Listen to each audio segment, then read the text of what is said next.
Welcome to the Register's Report. My name is John Buckley. I'm the Register of Deeds of Plymouth County. This show is about Plymouth County real estate. Our headline for the month is Real Estate Finishing Strong Despite Low Expectations. And what we mean by that is early in the year, a lot of experts were not projecting that real estate would continue its pace. We're going to talk a little bit about some of the numbers. These numbers we're talking about are the recordings for November. This is a December show, and let's get right to the numbers. So first we're going to go to deeds. Deeds are sales of property. There were 877 deeds recorded in November, less than the 965 in October, slightly less than last year. Sales of property have been down about 6% for the first 11 months of the year. You're next going to see an image of sales for all 27 communities in Plymouth County. Plymouth had the most sales. It's physically the largest community. Brockton being second, and every community obviously had sales of property. Probably the smallest number was in Plimpton, but everyone had sales. Next, we're going to go to mortgages. Mortgages are a little interesting right now because not only are people taking mortgages out to purchase property, there's a lot of refinancing going on. There were 2,294 mortgages recorded in November, less than the 2,658 in October, but up 51% compared to last November. And for the first 11 months of the calendar year, we're up 18%. Next, we're going to talk about foreclosure deeds. We've always followed foreclosures since the crisis of 2008. Thankfully, foreclosure deeds and notices are very low. A foreclosure deed is when a lender has taken back a property, usually for non-payment. There were only 26 foreclosure deeds in November, lower than the 31 in October, 40% less than last November, and 44% less than last year. Foreclosure notices have been bumping around a little bit. You can see from the chart we had a little bit of a bump up in November. The 86 foreclosure notices, and again, a notice is when someone's in trouble, compared to 59 in October and 18% lower than 18 months ago. Next, you're going to see a listing of foreclosure deeds and notices by the 27 communities in Plymouth County. A couple quick news stories. E-recording in Land Court. Our next free training room is Thursday, January 9th at 9 o'clock. We expect to be releasing soon the first phase of our transcriptions, basically handwritten documents turned into typed versions back to 1686. And I have a couple great guests in the next show. I have Bill Callahan and Adam Doyle, two expert real estate individuals. There's a shelter pet who wants to meet you. Meet one today. Visit theshelterpetproject.org. Adopt. Welcome back to the Register's Report. My name is John Buckley. I'm the Register of Deeds of Plymouth County. This segment of the show, we always do something educational in nature. We've had surveyors, appraisers, commercial real estate brokers. I have a couple of great guests with me today. I have a repeat guest, Bill Callahan of Keller Williams Real Estate, William Callahan Realty. How are you, John? And I have Adam Doyle, who's president of Region 1 Environmental. Thank you for having me. Thanks for coming on, Adam. So the first thing I'd like you to do for our viewers is describe a little bit about your business and how you get into that business, Bill. Well, I do primarily residential sales. I joined my father, who was second generation, so I became the third generation in the real estate business. And so I was with my father through his passing of '94.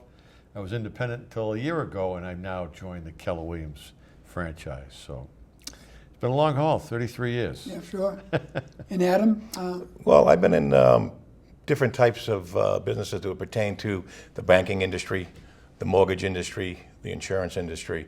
But today, what I'm here to talk about is things that can affect the sale of a residential property, things that can affect the sale of a commercial property, and what remedies are in place to make these things go through, and what protocols should be followed. Good. And I love your card, by the way. I don't know if you're going to be able to see it. The White Horse on the Very beach. tranquil. And then we have White Horse Beach down in Plymouth. Yes, we do. Yeah. So why don't you start, Adam? Give me an example of some of the projects you've been involved with recently relative to home ownership. All right, with the home ownership, the most common problem and questions that I get calls on quite a bit, after the home has been inspected, and the home inspector will put down that there's, check for mold, possible mold. And they have to do that because of their errors and omissions on their insurance policy. So they have to, if they suspect anything. So I'll get a call. Can you come out? Can you evaluate? Can you assess? Now, a lot of times you'll be looking at stuff that might be dust. Okay, it could be a natural product in the wood that's coming out. It could be any type of a cellulose material. It's like I've even had what do you call them, the dust bunnies that people have identified as mold. Mm-hmm. Unless you have a moisture problem that's ongoing, you're not going to have a mold problem. If you eliminate any of the moisture in a property, the mold will go dormant for a period of times. One of the biggest ones that I get is people call and say they have black mold. There's no such thing as black mold. Black mold's a term that we use, in talking in general. But you'll see black mold like if somebody doesn't clean the top of their shower, a little bit of mold will grow. That's really called what they call a starchy borus. And that's in the ambient air all around us. And it's really not going to affect you if it's in unless it's a major colony. And what a colony is 1 million to 10 million spores all together. And that's when you can finally see it. Most of the molds that are there you cannot see. You cannot see the spores. Perfect example is black mold in an attic. A lot of times I'll go up there, and what it actually is, it's the natural sugars coming out of the wood, and it's actually called a sap stain mold.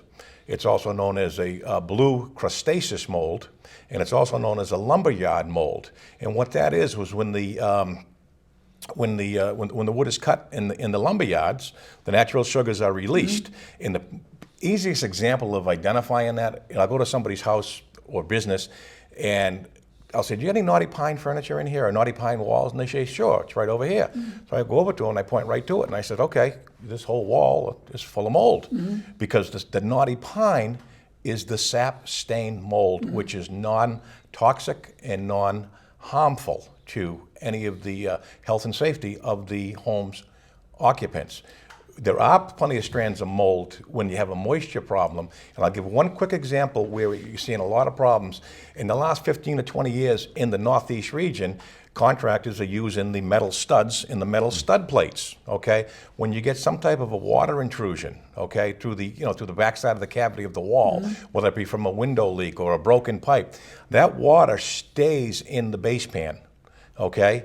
And every time the temperature gets up, higher than, some people say 58 degrees. If you want to get technical, it's 70 to 90 degrees, mm-hmm. Plus the relative humidity, and for the mold growth. And then the mold will start growing. It grows in behind the walls, and that's the most common thing that we find when we start opening up walls is the hidden mold factor.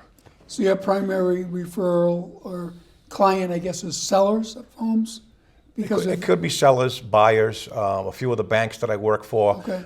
From their mortgage departments, I'll get some inspection requests. Okay. A couple of the insurance companies, the same thing, as I'll go out and do an evaluation as, I don't want to say they're expert, but as their go-to guy for that. Sure. That's great. I don't think a lot of people would know how to find somebody like you. Well, one of the things is, too, the state of Massachusetts, as well as the federal government, have no standards for mold. Like with oils, you have, the parts per million. What a part per million is, let's take, we had a big swimming pool, and we had 1 million gallons of water in there, 1 gallon of oil, okay? That would be 1 part per million, okay? And the same thing on the threshold. Now, a threshold limit goes through absorption through the skin, inhalation through the nose, ingestion through the mouth. There are no standards for mold. They have not been able to determine what those limits are. So there's nothing to compare sampling results to on a federal or state level. If you were to go to the Brockton City Hall today and say you want to talk to who's ever in charge of mold, they're going to refer you maybe over to the Board of Health. And what the Board of Health is most likely going to tell you is follow the EPA guidelines that were published for the city of New York for schools and buildings. So it's really a wide open area, and it's got to you really got to look at it. And the best thing in mind is to have the homeowners' health and safety is the most important thing. So Bill, you've been on the show before and talked a lot about how buyers and sellers work and what you should do to get people going. But you brought in Adam today, and obviously that's a difficult issue when you're trying to sell a home. So Adam's touched on it. The real issue and the issue that bothers me at times is the home inspection is a critical part of the selling process. And the problem is that when a buyer's agent puts himself into the process of that home inspection and acts like he has more knowledge about mold than Adam Doyle has, then that becomes a problem. We had a case last fall over in About a year ago. And it just gets out of hand, John. We get a report that says there's mold. They call somebody, and then they say it's $10,000 to take the mold out of the attic or whatever.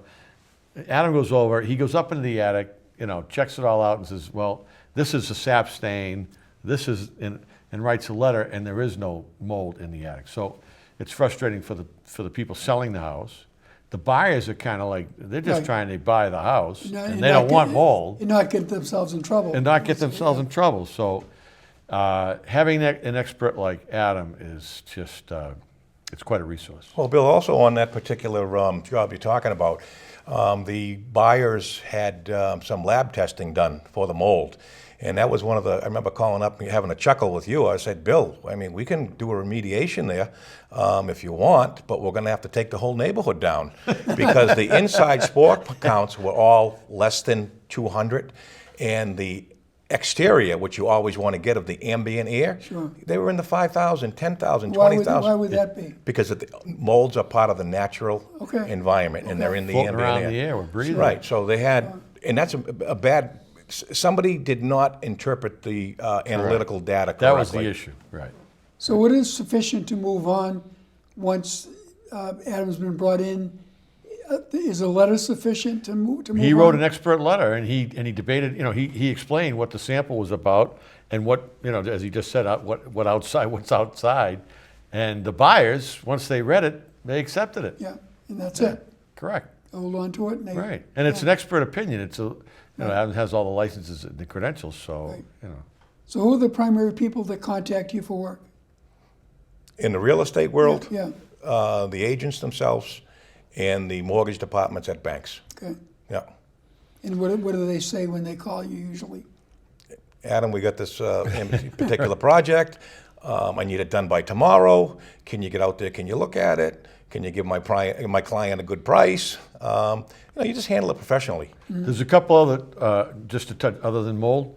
So oil tank inspections, they're always trying to tank, is the tank 20 years old, 30 years old? So Adam can go in and he can inspect the tank, tell us what the remedy is are we going to have to get rid of this tank and how we're going to do it. The other one we run into sometimes is the square tiles. Yes, asbestos tiles. Yeah. Asbestos tiles are very, very tricky. On the floor. And they're very dangerous. Yeah. Okay, because you don't want to go in there chipping them up. Right. You got to have negative air in there. You've got to have containment. You've got to have suits on. That's very common because they were used up until the early 70s in most places. So from your perspective, you're out, say you're selling a home, a buyer goes and gets a report, inspector's report, and all of a sudden the inspector is claiming that you need to satisfy the potential buyer on the mold issue. I'm fortunate because I know Adam Doyle. Sure. In fact, Adam will even tell you, he did my own house, right? I don't tell anybody where I work, sorry. But I had a mold problem. I had a water problem in the wall. I had to take the wall apart. Well, I didn't take it apart. Adam did. Yeah. And we had to fix it and clean it up and all that kind of stuff. So I guess what I'm really trying to say is sometimes a buyer and the buyer's agent says, well, we found somebody that's going to be $10,000. Now the buyers are out of their minds, scared. Yeah. And that's not helpful to the transaction. Let's get some reliable resources to look at. So let's take a moment, and you can share your contact information, Adam, with our viewers. Sure. It's Adam Doyle, Region 1 Environmental. I'm very low-keyed. I do not advertise. I work with a select group of people and a select group of banks, insurance companies. My direct cell is 508-889-2129. Again, that's 508-889-2129. And my email address is adamsmwr@icloud.com. adamsmwr@icloud.com. The M stands for mold, the W is for water, and the R is for remediation. But one other thing that I want to point out that we do things, as I just teased in Bill, I don't tell people where I work. We don't show up with mold written all over the vehicles. We don't allow anybody else into our work area.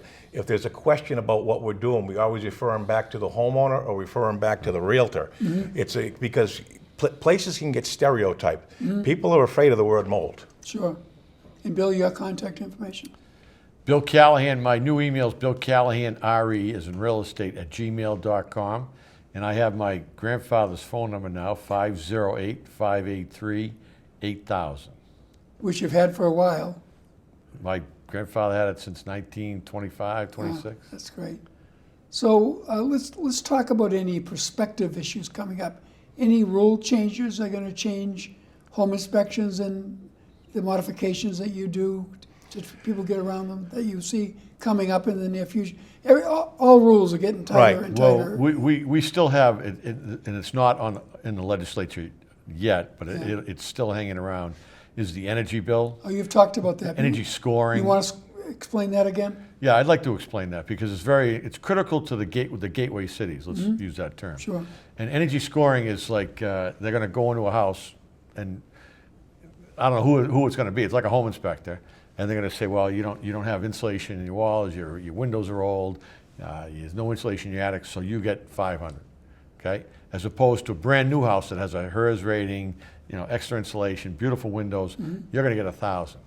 And guess what? We have a lot in Brockton. We have a lot of old houses in Brockton. Factory built. And it's a first time. Factory workers. Factory workers, built in the 1800s. Right. I just did an appraisal for a house, 1890. It was a CSPS built it, the shoe findings guy. So that's an old house. Okay, the windows are old. Everything's old. So you're gonna go after cities like Brockton, Fall River, New Bedford, Lynn. And Plymouth has a lot of old and Plymouth, properties, yeah. And their scores. So now it's a detriment to the house. So in order to sell that house, improve your score, you might have to spend $10,000. Think about it, $20,000. And who has the money to sell on the way out to spend rather Right. on the house to make these improvements to get their score up? It shouldn't be based on the sale. If you want to have energy scoring, let's get to mass save and let's help people in the community before they intend to sell the house. Right.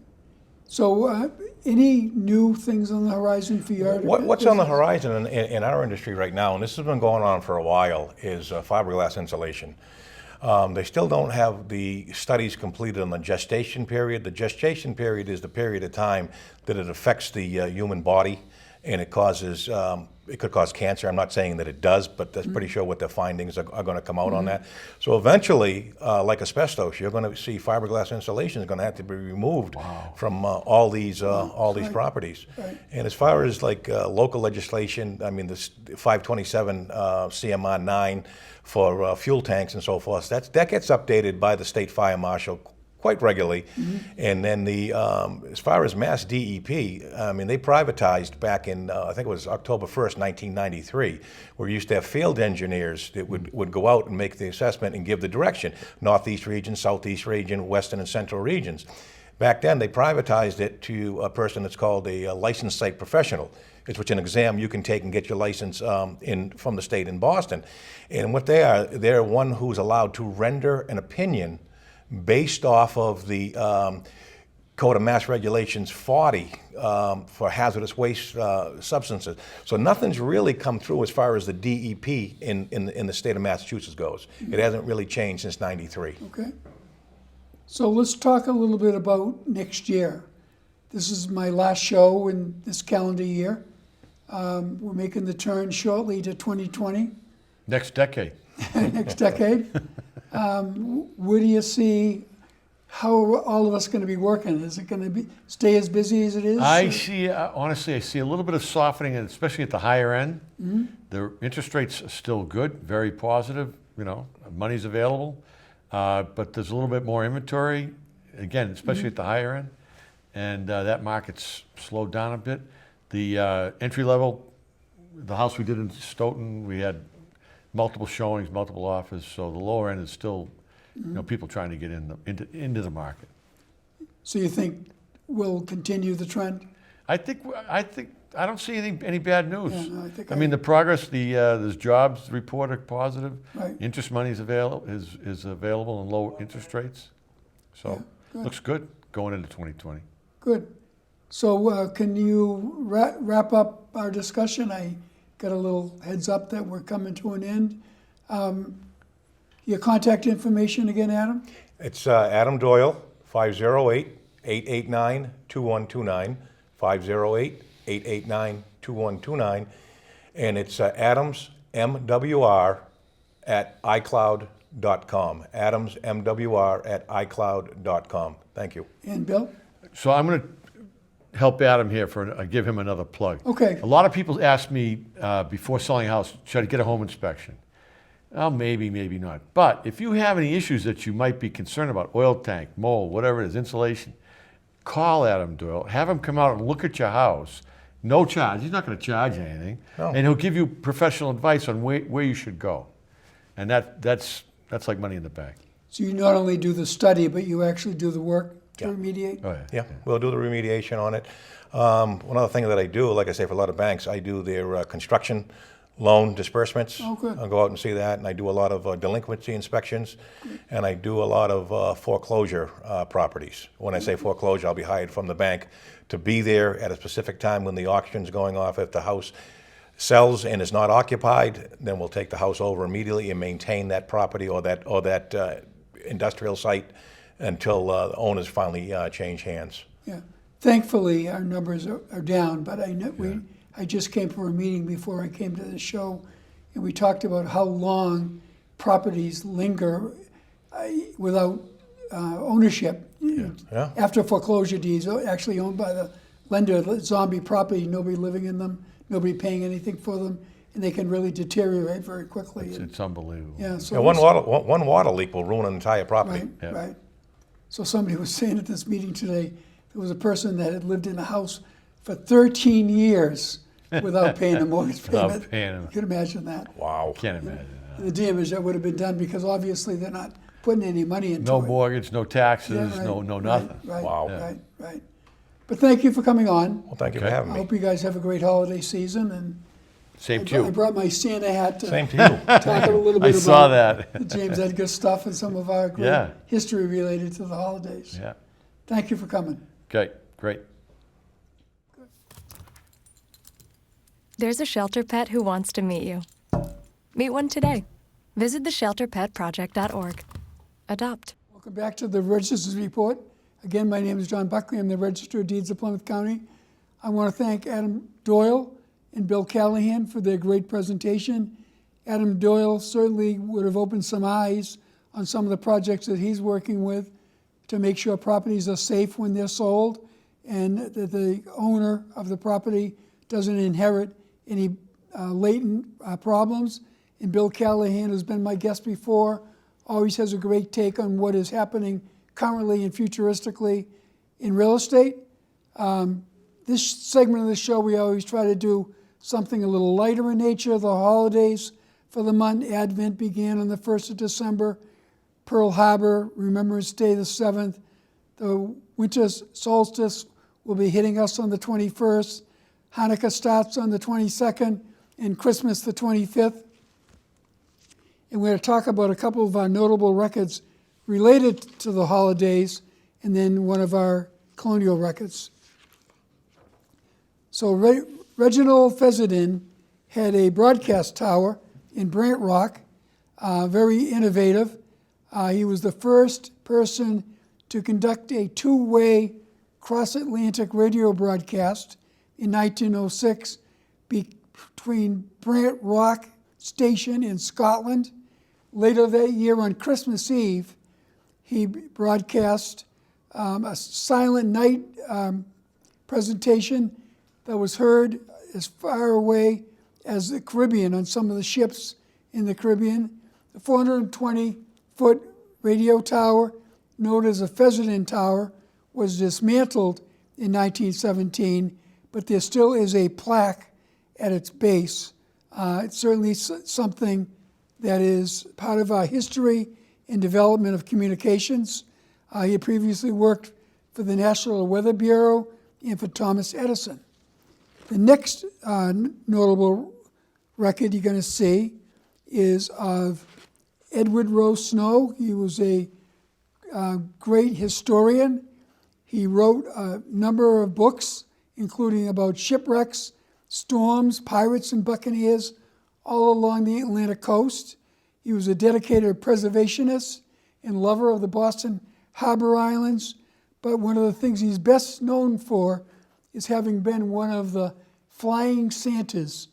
The flying Santas would go up in a plane with Christmas presents for the folks that lived out at the lighthouses and their children, and he would fly around that lighthouse and drop those gifts off, because certainly at that time of the year, those lighthouses weren't accessible to bring holiday gifts to them, and he's certainly well known and still well remembered for that. Next, James Edgar. We just finished a holiday parade in Brockton, one that was started by John Marion years ago, Marion Tuxedo, to highlight James Edgar. James Edgar was an immigrant from Edinburgh, Scotland. He opened a department store on Main Street in Brockton. He had previously dressed as a sea captain and a clown in George Washington to entertain children. But in December 1890, he dressed up as Santa Claus, based on a Thomas Nast cartoon. People came from miles around by train from Providence in Boston to see him, and he became the tradition of department store Santa Clauses. So if you go into a department store and you see Santa, it's all based on James Edgar. And last but not least, and we're making the turn very quickly into the colony, 400th anniversary of the colony year.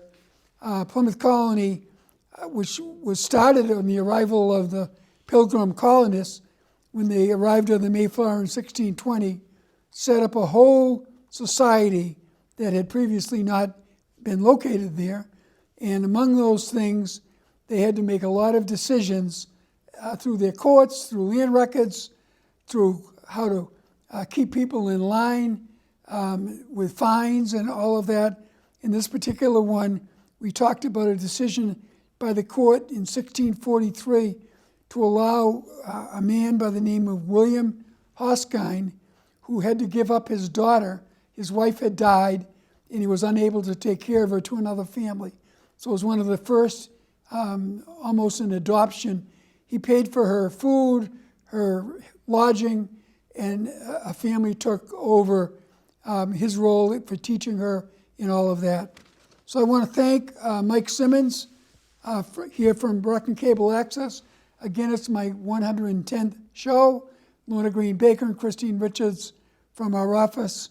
And I want to wish everybody a great holiday season, a Merry Christmas, and a Happy New Year. I'll see you in the new year.